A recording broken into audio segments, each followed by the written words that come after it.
হতাহতদের আরও খবর জানাতে ঢাকা মেডিকেল কলেজ হাসপাতালের বার্ন ইনস্টিটিউটে আছেন সহকর্মী নাহিদ প্রিন্স। সরাসরি যোগ দিচ্ছেন তিনি। নাহিদ, হতাহতদের বিষয়ে আর কি তথ্য আছে আপনার কাছে জানাবেন?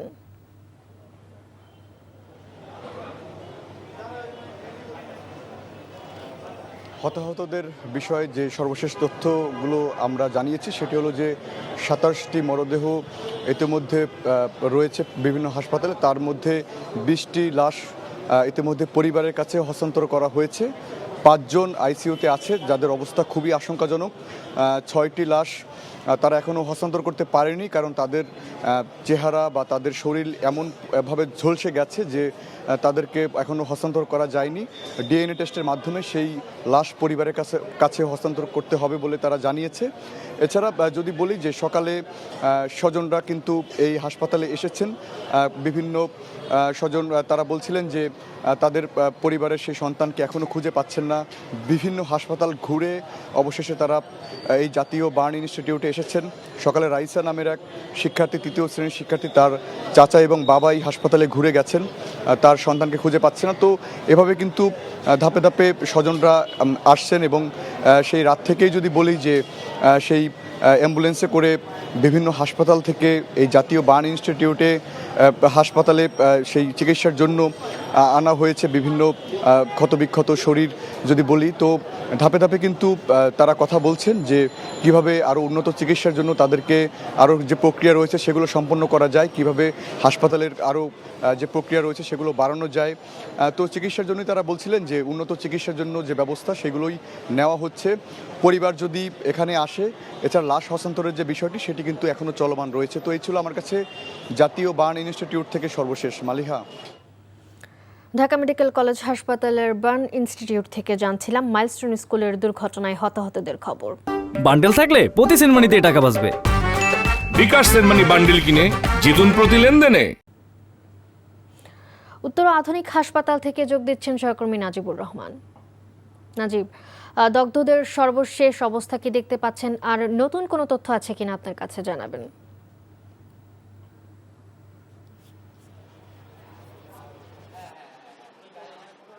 কালকে মর্মান্তিক দুর্ঘটনার পর এখানে প্রায় ২০ জনের অধিক রোগী কিন্তু এসে চিকিৎসা নিয়েছেন এবং যাদের অবস্থা আশঙ্কাজনক তাদেরকে ঢাকা মেডিকেল কলেজে বার্ন ইউনিটে পাঠানো হয়েছে এবং যাদের অবস্থা স্থিতিশীল তারাই কিন্তু মূলত গতকাল থেকে এখানে প্রাথমিক চিকিৎসা নিয়েছেন বলে আমরা জানতে পেরেছি।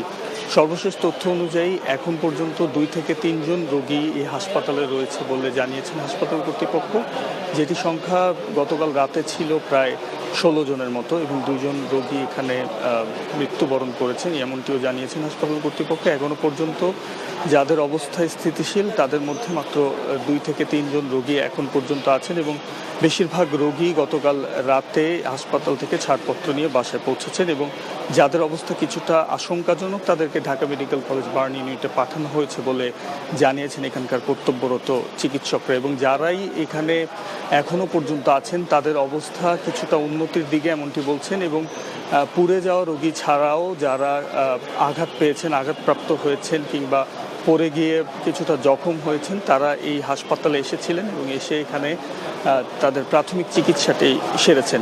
এবং আমরা কিছু স্বজনদেরকে দেখেছি যারা অনেকটাই উদ্বিগ্ন, তারা এই ঘটনার আকস্মিকতায় কিছুটা ব্যথিত এবং অনেকের মনে কিছুটা আমরা দেখেছি অনেকেই হতাশ এবং এই মর্মান্তিক দুর্ঘটনাটি অনেকেই মেনে নিতে পারছেন না এবং যারা কিছুটা জখম হয়েছেন তারাও কিন্তু এই অনেক দিন এই ক্ষত বয়ে বেড়াবেন সেটি জানাচ্ছিলেন আমাদেরকে স্বজনরা। তো সব মিলিয়ে বলা যায় উত্তর আধুনিক হাসপাতালে এখনো পর্যন্ত ২ থেকে ৩ জন রোগী রয়েছেন এবং তাদের অবস্থা কিছুটা উন্নতির দিকে বলে আমরা জানতে পেরেছি। মালিহা। জি, উত্তরা আধুনিক হাসপাতাল থেকে জানছিলাম বিমান দুর্ঘটনায় হতাহতদের খবর। এবার চলে যাচ্ছি দুর্ঘটনাস্থল উত্তরা মাইলস্টোন স্কুলে। সেখানে আছেন সহকর্মী তামজিদ সুমন, সরাসরি যোগ দিচ্ছেন তিনি। তামজিদ, উদ্ধার কাজের সর্বশেষ পরিস্থিতি কি জানাবেন?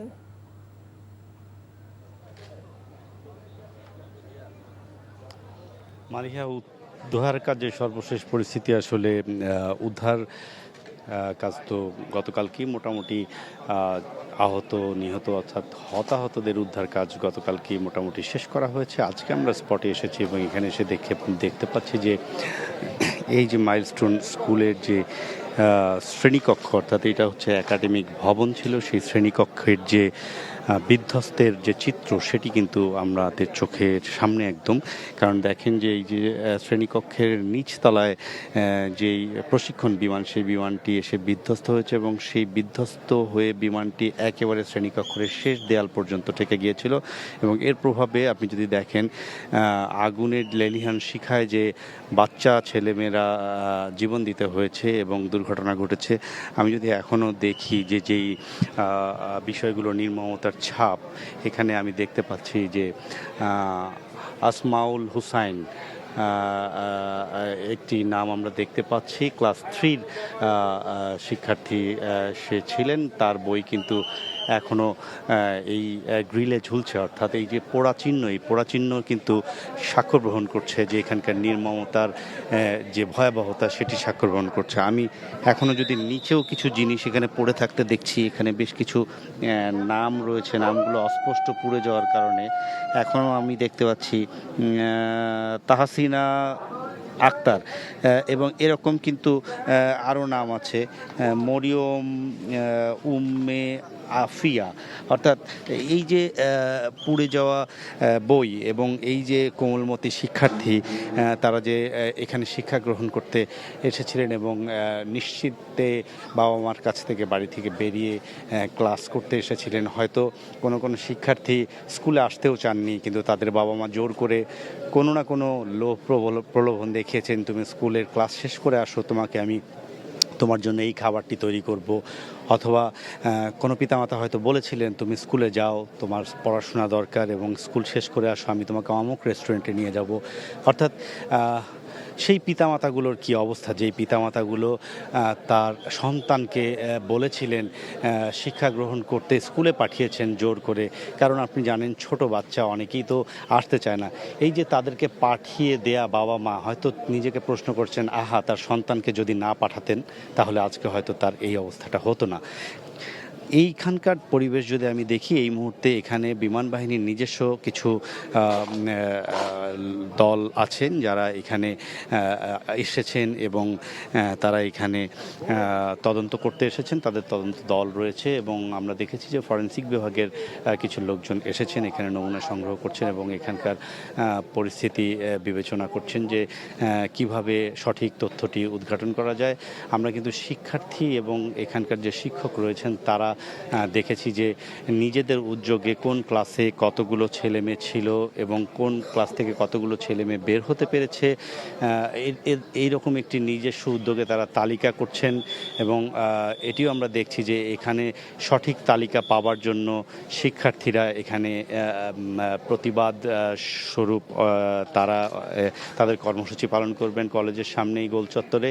তো সব মিলিয়ে এখানে উদ্ধার তৎপরতার কাজ তো শেষ হয়েছে, তবে উদ্ধার তৎপরতা পরবর্তীতে যে বিষয়গুলি রয়েছে, যে সঠিক তালিকা এবং এখানে সব শেষ আর কি কি চিহ্ন রয়েছে সেগুলি পাওয়ার বিষয়গুলি রয়েছে, সেসব বিষয়ে কাজ করছেন এখানকার এই কলেজ কর্তৃপক্ষও কাজ করছেন এবং বিমান বাহিনীর সদস্যরাও কাজ করছেন।